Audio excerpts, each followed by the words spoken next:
Hi dear students, welcome to my YouTube channel. आज मैं आप लोगों के लिए लेकर आया हूं क्लास 12 फिजिक्स का एक इम्पॉर्टेंट टॉपिक होता है लेंस निर्माता सूत्र यानी लेंस मेकर फार्मूला। तो क्या होता है देखिए, यह उत्तल लेंस या अवतल लेंस दोनों के लिए लागू होता है, जिसमें लेंस की फोकस दूरी और लेंस जिस पदार्थ का बना है उसके अपवर्तनांक और लेंस के दोनों पृष्ठों की वक्रता त्रिज्या R1 और R2 में संबंध बताने वाला एक फार्मूला होता है, जिसे लेंस निर्माता सूत्र कहते हैं। 1/f is equal to mu minus 1/R1 minus 1/R2। यह है लेंस निर्माता सूत्र। इसका निगमन आज हम लोग क्लास में देखेंगे। तो डियर स्टूडेंट्स, इसे लेंस निर्माता सूत्र इसलिए कहा जाता है क्योंकि लेंस बनाने वाली जो कंपनी होते हैं, लेंस के निर्माता होते हैं, वह जिस पदार्थ का लेंस प्रयुक्त करते हैं उसके अपवर्तनांक और लेंस बनाने के लिए जो पृष्ठ बनाते हैं उसके दोनों ओर की वक्रता त्रिज्याओं के वैल्यू को रख देंगे इस फार्मूला में। तो इस फार्मूला की सहायता से हमको कितनी फोकस दूरी वाला उत्तल लेंस या अवतल लेंस बनाना है वह अपने को पता चल जाता है। इस कारण से इस फार्मूला का यूज करने के कारण इसे लेंस निर्माता सूत्र कहा जाता है। तो डियर स्टूडेंट्स, आज के क्लास में हम लोग देख लेते हैं लेंस निर्माता सूत्र का निगमन। इसके लिए सबसे पहले हम लोग एक ऐसे लेंस का प्रयुक्त करते हैं जिसकी द्वारक जो है छोटा होता है और वह पतला होता है। तो डियर स्टूडेंट, ध्यान से देखिएगा। सबसे पहले मैं एक उत्तल लेंस प्रयुक्त कर रहा हूं। इस प्रकार से हम लोग एक कॉन्वेक्स लेंस यानी उत्तल लेंस लेते हैं जिसके दो पृष्ठ होते हैं। लेफ्ट वाला जो पृष्ठ होता है उसको ए बी और राइट वाला जो पृष्ठ होता है उसको सी डी ले लेते हैं। ठीक है, ये मध्य भाग है। यहाँ पर एक लाइन खींच देते हैं जिसे इसका मुख्य अक्ष कहा जाता है। क्लियर। और इस प्रकार से मध्य भाग है। मुख्य अक्ष और लेंस के मध्य भाग से एक बिंदु लेते हैं जिसको इसका प्रकाश केंद्र कहा जाता है। ठीक है, प्रकाश केंद्र दूरी हमेशा यहीं से नापना है। इस मुख्य अक्ष पर एक जो है हम लोग बिंदु लेते हैं O। यहाँ पर कोई भी वस्तु को रखा जाता है। ठीक है, बिंदु आकार का कोई वस्तु है। तो डियर स्टूडेंट देखिए, यहाँ पर क्या होता है, प्रकाश किरण जो है, ध्यान दीजिए, अगर प्रकाश किरण इस बिंदु से होते हुए अगर मुख्य अक्ष के समांतर इस प्रकाश केंद्र से गुजरता है तो वह सीधा निकल जाता है। अपने को पता है कि उत्तल लेंस में कोई प्रकाश किरण अगर प्रकाश केंद्र से गुजरता है तो वह सीधा चले जाती है। ठीक है, मान लीजिए एक प्रकाश किरण जो है इसके अपवर्तक फलक ए बी पर आपतित होता है। ध्यान से देखिए, प्रकाश किरण किस प्रकार से यहाँ पर प्रतिबिंब का निर्माण हो रहा है। यहाँ पर दो माध्यम नजर आ रहा होगा आपको। ये जो माध्यम है ये वायु है, वायु मतलब कि विरल माध्यम, और ये क्या है, कांच है। ठीक है जी, ये आपका कांच है माने सघन माध्यम हो जाएगा। तो ये जो माध्यम है वो सघन माध्यम हो जाएगा और ये वायु है यानी कि ये कौन सी माध्यम होगा, विरल माध्यम हो जाएगा। तो अपने को पता है कि प्रकाश किरण जब विरल से सघन माध्यम में जा रही है जी, यानी वायु से कांच में जा रही है, तो क्या होगा, अभिलंब की ओर झुक जाएगा। तो इसका अभिलंब कहाँ पे देखिए, ये जो लेंस है उसके दो अपवर्तक फलक है जी। पहला फलक अपवर्तक फलक ए बी। अगर हम लोग लेंस को इस प्रकार से पूरा करेंगे, ठीक है, ये गोलीय पृष्ठ का भाग है जिसका केंद्र यहाँ पे होगा और अपने को पता है कि अभिलंब वक्रता केंद्र से जाती है, तो इसका वक्रता केंद्र इस ओर होगा, अर्थात ये अभिलंब है। ठीक है, तो ये अभिलंब की ओर इस प्रकार से झुक जाएगा। तो डियर स्टूडेंट देखिए, हमको क्या पता चल रहा है, अपवर्तक फलक ए बी के लिए बिंदु O वस्तु है, तो इसका प्रतिबिंब अपने को यहाँ पर प्राप्त होगा मुख्य अक्ष पर। यह पहले वाले अपवर्तक फलक ए बी के लिए है, इस कारण से इसका जो इमेज है उसको I1 ले लेते हैं। प्रकाश केंद्र O' से ये वस्तु की दूरी है, इसको U से शो करते हैं, और प्रकाश केंद्र से प्रतिबिंब I1 की दूरी, चूंकि I1 है तो प्रतिबिंब की दूरी को हम लोग यहाँ V1 ले लेते हैं। क्लियर यहाँ पर। तो इस प्रकार से अपवर्तक फलक ए बी के लिए O वस्तु हो जाएगा और अपवर्तक फलक ए बी के लिए I1 क्या होगा, प्रतिबिंब हो जाएगा जिसकी दूरी V1।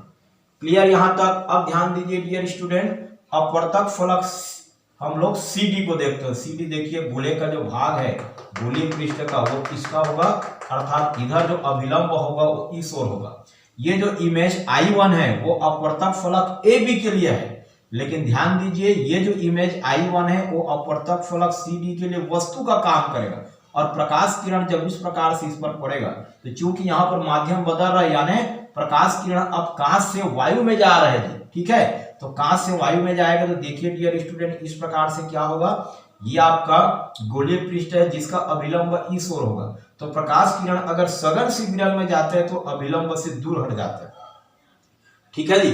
तो देखिए यहाँ पर एक गोले का भाग है तो इसका अभिलंब इस ओर होगा, ठीक है, तो इससे दूर हटेगा तो क्या होगा, इस ओर हो जाएगा, अर्थात यहाँ से टकराएगा और प्रकाश किरण जो है यहाँ पर पड़ेगा, यानी इसका जो इमेज है आई वो यहाँ पर पड़ेगा, ठीक है जी। तो ध्यान दीजिए अपवर्तक फलक CD के लिए O डैश से I1 वस्तु की दूरी होगा V1, लेकिन इसका प्रतिबिंब यहाँ बनेगा तो प्रतिबिंब की दूरी यानी यहाँ पे क्या हो जाएगा, V हो जाएगा, यानी O डैश I का वैल्यू यहाँ पर V हो जाएगा। तो यहाँ से क्या प्राप्त हो रहा है, देखिए O डैश से O की जो दूरी है वो U, O डैश से I1 जो है इसकी जो दूरी है वो क्या है V1, और साथ ही साथ O डैश से I की दूरी, ये क्या प्राप्त हो रहा है V। क्लियर यहाँ तक। तो यहाँ पर दो अपवर्तक फलक है AB और CD, तो दोनों के लिए हम लोग यहाँ पर अपवर्तन सूत्र का प्रयोग करेंगे और वहां से हम लोग लेंस मेकर फार्मूला इतना प्राप्त करेंगे। तो सबसे पहले देखते हैं अपवर्तक फलक AB में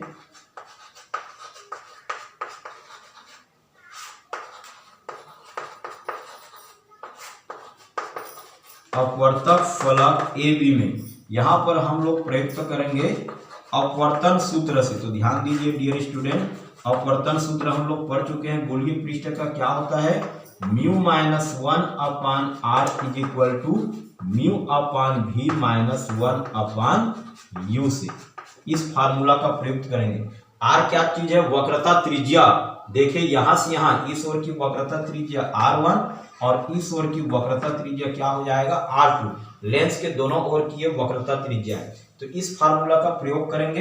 तो सबसे पहले हम लोग क्या देख रहे हैं, देखिए अपवर्तक फलक AB में, तो यहाँ पर देखिए क्या हो जाएगा, म्यू माइनस 1 अपान R, तो AB के लिए वक्रता त्रिज्या कितना है R1 is equal to mu upon V क्या है, प्रतिबिंब। तो देखिए डियर स्टूडेंट अपवर्तक फलक AB के लिए प्रतिबिंब कहाँ बन रहा था जी, I1 पे, यानी O डैश I1 की बीच की दूरी क्या है V1, ठीक है जी, O डैश I1 की बीच की दूरी V1। तो प्रतिबिंब V की जगह में क्या लिखेंगे हम लोग, V1 माइनस 1 अपान U। तो अपवर्तक फलक AB के लिए वस्तु है, तो वस्तु की दूरी कितना है O डैश O यानी U, तो यहाँ पर क्या हो जाएगा U हो जाएगा। इसको हम लोग ले लेते हैं इक्वेशन फर्स्ट। क्लियर इतना। अब इसके बाद फिर से देख लेते हैं अपवर्तक फलक CD में। तो यहां पर हम लोग लिखेंगे अपवर्तक फलक CD में फिर से कौन सी फार्मूला का प्रयोग करेंगे, अपवर्तन सूत्र, ठीक है। तो ध्यान दीजिए डियर स्टूडेंट, अपवर्तन सूत्र का फिर से हम लोग प्रयुक्त करेंगे। तो यहाँ पर अपवर्तन सूत्र क्या है, म्यू माइनस 1। तो ध्यान दीजिए डियर स्टूडेंट, पहले क्या था, प्रकाश किरण विरल से सघन में जा रहा था, अब सघन से विरल, माध्यम चेंज हो रहा है। अपवर्तक फलक CD में माध्यम चेंज हो रहा है, इसलिए म्यू की जगह में हम लोग प्रयुक्त करेंगे 1 अपान म्यू। क्लियर, माइनस 1, और यहाँ पर CD अपवर्तक फलक के लिए वक्रता त्रिज्या R2, तो यहाँ R की जगह में हम लोग लिखेंगे R2। क्लियर इतना, इज इक्वल टू म्यू, तो म्यू की जगह में 1 अपान म्यू, अपान क्या है देखिए V प्रतिबिंब। तो ध्यान दीजिए डियर स्टूडेंट, अपवर्तक फलक CD के लिए प्रतिबिंब इमेज यहाँ पर पड़ रहा था, तो O डैश I के बीच की दूरी क्या है V, तो ये हो जाएगा V माइनस 1 अपान U, वस्तु की दूरी। तो अपवर्तक फलक CD के लिए I1 वस्तु की दूरी था, वस्तु का काम कर रहा था, तो O डैश से I1 की बीच की दूरी जो है ये वस्तु की दूरी होगा V1, तो यहाँ पर लिखेंगे हम लोग V1। क्लियर यहाँ तक। अब देखिए इक्वेशन फर्स्ट से हमको क्या करना है, कंपैरिजन करना है। तो यहाँ पर म्यू है और यहाँ पर 1 अपान म्यू, तो क्या करेंगे, दोनों साइड में हम लोग म्यू का मल्टीप्लाई कर देते हैं। तो यहाँ पर हम लोग म्यू का मल्टीप्लाई करेंगे तो ये हो जाएगा, ये हो जाएगा म्यू 1 जब म्यू, नीचे में R2, इसमें हम लोग म्यू का मल्टीप्लाई करेंगे इस प्रकार से, नीचे में V और इसमें म्यू का मल्टीप्लाई होगा तो म्यू अपान V1। तो देखिए म्यू और म्यू कैंसिल हो जाएगा, तो 1 माइनस म्यू, नीचे में R2, यहाँ पर म्यू और म्यू कैंसिल हो जाएगा तो 1/v और minus mu upon v1। Clear यहाँ तक? इसको हम लोग ले लेते हैं इक्वेशन सेकेंड। अब क्या करना है, इक्वेशन फर्स्ट और सेकेंड दोनों को ऐड कर देते हैं। यहाँ पर हम लोग लिखेंगे समीकरण 1 व 2 को ऐड करने पर यानी जोड़ने पर। क्लियर?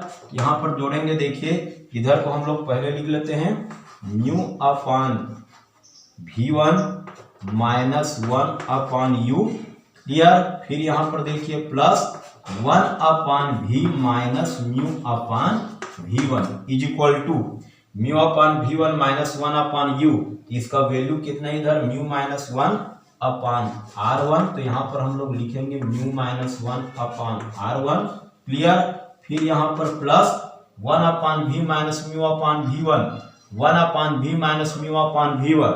ठीक है, तो इसका वैल्यू यहाँ पर हो जाएगा 1 माइनस म्यू अपान r। क्लियर? यहाँ पर अब देखिए mu upon v1 minus mu upon v1 cancel हो जाएगा, तो यहाँ बचेगा 1/v माइनस 1/u।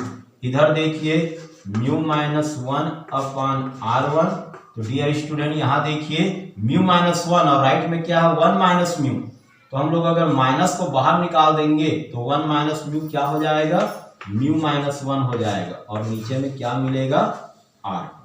तो देखिए ये हो जाएगा 1/v माइनस 1/u। इन दोनों जगह से क्या होगा म्यू माइनस 1 कॉमन निकाल देंगे तो म्यू माइनस 1 कॉमन निकलेगा, तो यहाँ 1/r1 और माइनस यहाँ बचेगा 1/r। क्लियर? तो इसको हम लोग अभी ले लेते हैं इक्वेशन थर्ड। ठीक है यहाँ तक? अब देखिए डियर स्टूडेंट, अपने को जो लेंस मेकर फार्मूला है 1/8 is equal to mu minus 1 1/r1 minus 1/r2 लाना है। तो इसके लिए कंडीशन है, मान लेते हैं अगर वस्तु जो है u वो क्या होगा अनंत पे होगा, तो हम लोग उत्तल लेंस से प्रतिबिंब निर्माण देख चुके हैं।